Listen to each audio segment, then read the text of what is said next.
সমগ্র মুসলিম বিশ্ব সামনে একটি বিরল ও ব্যতিক্রমী ঘটনার সাক্ষী হতে যাচ্ছে। একই গ্রেগরিয়ান বছরে তখন উদযাপিত হবে তিনটি ঈদ, দুইবার ঈদুল আজহা এবং একবার ঈদুল ফিতর।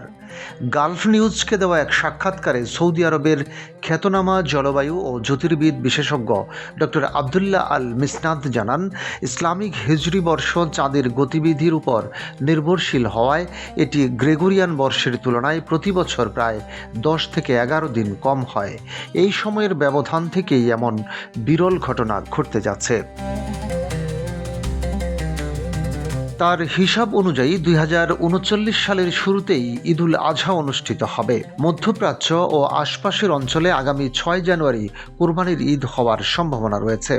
সেদিন হিজরি ক্যালেন্ডারে তারিখ হবে 1460 হিজরির 10 জিলহজ। তবে এটি ওই বছরের একমাত্র ঈদুল আজহা নয়। প্রায় 1 বছর পর চাঁদ ভিত্তিক হিজরি বর্ষের পূর্ণচক্র সম্পন্ন হবে এবং নতুন হজ মৌসুম শুরু হবে।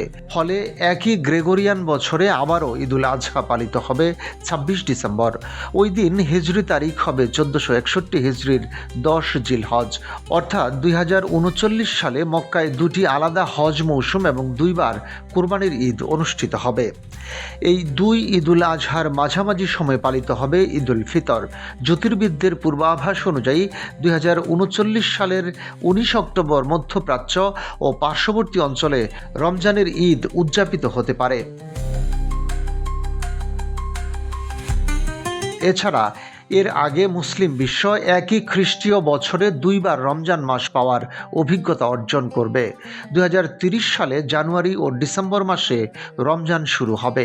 এর আগে সর্বশেষ এমন ঘটনা ঘটেছিল 1997 সালে।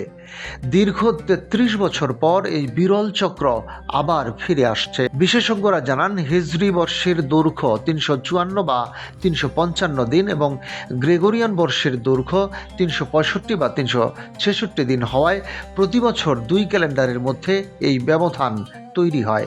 এই পার্থক্যের কারণেই কখনো কখনো একই গ্রেগরিয়ান বছরে একাধিক বড় ইসলামিক উৎসব একসঙ্গে পড়ে যায়।